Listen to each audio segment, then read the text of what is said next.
দেখেন, জাতিসংঘ আমি আগেও বলেছি এটা আমাদের কিছু না। ওর জাতিসংঘের ভূমিকা নিয়ে সমালোচনা করা এখন আর আমার সাবজেক্ট নাই। একসময় আমি বলতাম ওখান থেকে জাতিসংঘ নিয়ে ডোনাল্ড ট্রাম্প নিজে সমালোচনা করেছে। জাতিসংঘটা একটা ফালতু সংগঠন।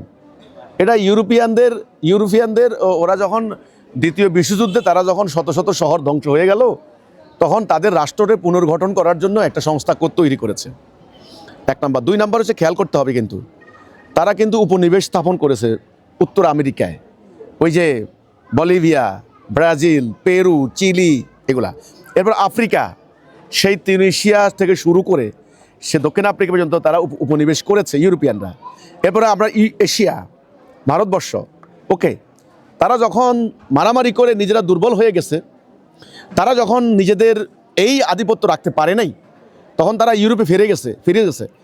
তারা এই পরোক্ষ কন্ট্রোল করার জন্য জাতিসংঘ নামক একটা সংস্থা তৈরি করেছে। আর স্বাভাবিকভাবে আপনাদের কাছে গ্রহণযোগ্য করার জন্য ইউনেস্কো করেছে। তোমাদেরকে শিক্ষা দেব, তোমাদেরকে স্যানিটেশন দিব, তোমাদেরকে ঔষধ দিব, তোমাদেরকে ইত্যাদি ইত্যাদি দিব, হাত ধোয়া শিখাইব। এগুলি মানবিক কিছু কার্যক্রম নিয়েছে। ব্যাপারটা তা নয়। ব্যাপারটা হলো জাতিসংঘের একটা সুতার মতো সবাইকে কন্ট্রোল করা।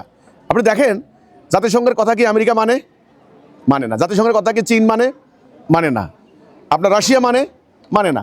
তাহলে জাতিসংঘের কাজ কি? যারা গরিব রাষ্ট্র, আমাদের কিছু টাকা দরকার, ভিক্ষা করি আমরা। আমাদের ওই বিভিন্ন দেশে আমাদের সেনাবাহিনী যে চাকরি করে, জাতিসংঘের অধীনে শান্তি মিশন যায়, পিস কিপিং মিশন। আমাদের গরিব পোলাবাহিনী সেনাবাহিনী চাকরি করে, আমাদের গরিব রাষ্ট্র, আমাদের সৈন্যদেরকে আমরা যথেষ্ট বেতন দিতে পারি না। ওখানে যাই কিছুটা তারা মানে স্বাচ্ছন্দ্যে কিছু ইনকাম করে। এই হলো জাতিসংঘ। তো জাতিসংঘের কথা তো কেউ শুনে না। আমেরিকাও শুনে না, চীনও শুনে না, কেউ শুনবে দরকার নাই। এখানে যার শক্তি আছে দুনিয়া তার কন্ট্রোলে। এখন আমরা মুসলমান হয়ে গেছি হতবাগা অসহায় জাতি, নিজেদের পাপে নিজেরা টুকরে হয়ে গেছি। আমরা এখন জাতিসংঘের দরজা দৌড়াই। তো আপনি বলছেন এই অ্যাটম বোমার নিক্ষেপ করা এটা ওদের করুণার ব্যাপার। ওরা এখন হিসেব কিতাব করে দেখবে ইরান যথেষ্ট ধ্বংস হওয়ার পরে সারেন্ডার করে কিনা।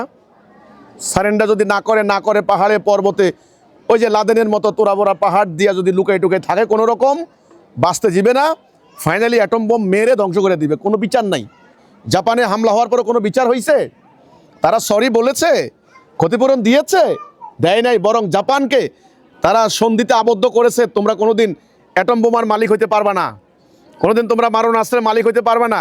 এখন হয়ে গেছে, জাপান হয়ে গেছে বিশ্বের শান্তির দূত। এমনি হয় নাই, মার খাইয়া হয়েছে। তো ভাই, আপনি জাতিসংঘকে মুসলমানদের কিচ্ছু না, এটা ওদের একটা ক্লাব, ওরা এলিট শ্রেণীর ক্লাব। এখন এই হচ্ছে কথাটা। যদি মুসলমান এখনও জাতিসংঘের দিকে তাকিয়ে থাকে, বোকার স্বর্গে বাস করছে, ক্যাসল ইন দ্য এয়ার একে বলা হয়। ওকে, ক্যাসল ইন দ্য এয়ার, বোকার স্বর্গে বাস করছেন। হবে না, কোনো লাভ হবে না। একমাত্র মুসলমানদের উপায় হচ্ছে একটা, তাড়াতাড়ি তাওহীদের উপর ঐক্যবদ্ধ হওয়া। আল্লাহর পক্ষ থেকে ডাক চলে এসেছে এবং আল্লাহর দিন প্রতিষ্ঠার জন্য জান মাল দিয়ে জিহাদ করা। এই দুখান জিনিস এ জাতি ছাড়ছে, তাওহীদ এবং জিহাদ। এ যদি করতে পারেন তাহলে জাতিসংঘের মুখাপেক্ষি হওয়া লাগবে না ইনশাল্লাহ।